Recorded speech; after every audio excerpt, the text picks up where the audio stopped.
আজকে আমার শরীরটা একটুও ভালো না, এই জন্য আমি আজ সারাদিন কোনো ভিডিও রেকর্ড করতে পারিনি। আমি গেছিলাম বাড়ির থেকে আবার এখানে এসেছি, একটা দরকার ছিল, সেটা পরের কোনো ভিডিওতে তো আমি শেয়ার করে দেব।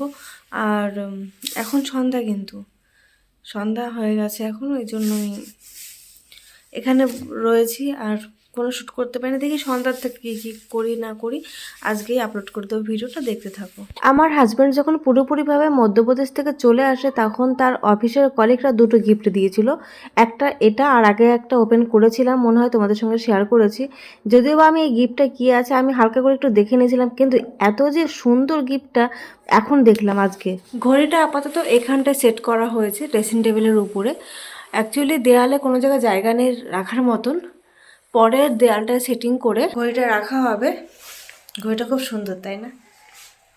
আমার রিসেপশনে পেয়েছিলাম এই শাড়িটা, পছন্দ হয়েছিল বলে আমি রেখে দিয়েছিলাম যত্ন সহকারে। এখন দেখি সবাই এই শাড়িটা পরছে, ওই জন্য আমার ভালো লাগছে না।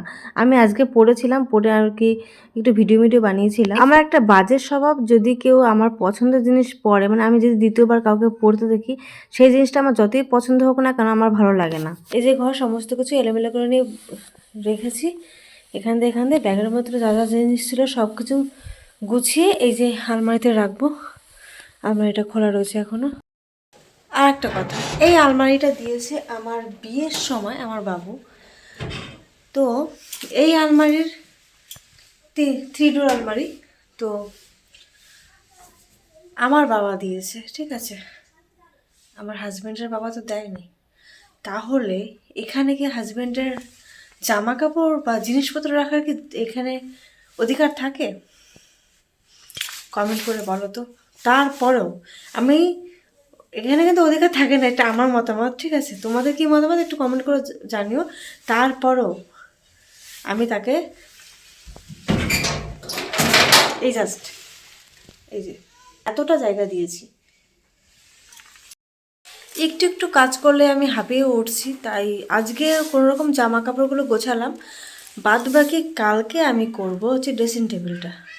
দেখো ড্রেসিং টেবিলের অবস্থা সেই আগের মতনই আছে, তারা দেখাচ্ছে ড্রেসিং টেবিলের অবস্থা সেই একই রকম। এখানে বাটি ঘটি সব কিছু রাখা হয়েছে, কারণ ঘরের এখনও ঠিকঠাক করে গোছানো হয় না। আমি একটু একটু করে গোছাচ্ছি। এই যে আলমারিতে এখন সব কিছু রাখলাম, জামা কাপড় এদিক দিয়ে ছিঁড়ে ছিল, বাদ বাকিগুলো গুছিয়ে ফেললাম। আজকে জামা কাপড়টা আজকে পুরো ক্লিয়ার করে ফেলেছি, কিন্তু ড্রেসিং টেবিলটা আগামীকাল ধরবো গোছানোর জন্য। তো এই ছিল আজকের ভিডিও, কেমন লাগলো অবশ্যই জানিও কমেন্ট করে। টাটা।